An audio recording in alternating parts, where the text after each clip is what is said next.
اور لوگ آپ سے ذوالقرنین کے بارے میں پوچھتے ہیں، کہہ دیجئے جلد ہی اس کا ذکر تمہیں سناؤں گا۔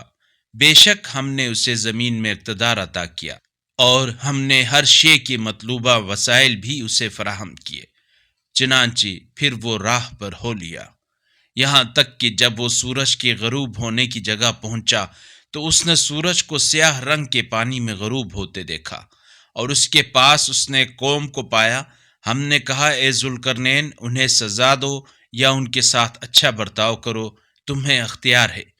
ذوالقرنین نے کہا، جو ظلم کا ارتکاب کرے گا عنقریب ہم اسے سزا دیں گے، پھر جب وہ اپنے پروردگار کی طرف پلٹایا جائے گا تو وہ اسے برا عذاب دے گا، لیکن جو ایمان لائے گا اور نیک عمل کرے گا تو اسے بہت اچھا اجر ملے گا، اور ہم بھی اپنے معاملات میں اس سے نرمی کے ساتھ بات کریں گے۔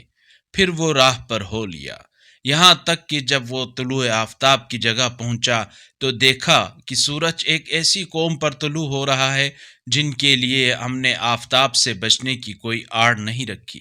اسی طرح کا حال تھا جو کچھ اس کے پاس تھا، ہمیں اس کی مکمل خبر تھی۔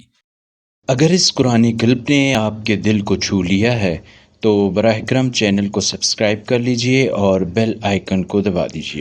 اللہ نور السماوات والارض، اللہ آسمانوں اور زمین کا نور ہے۔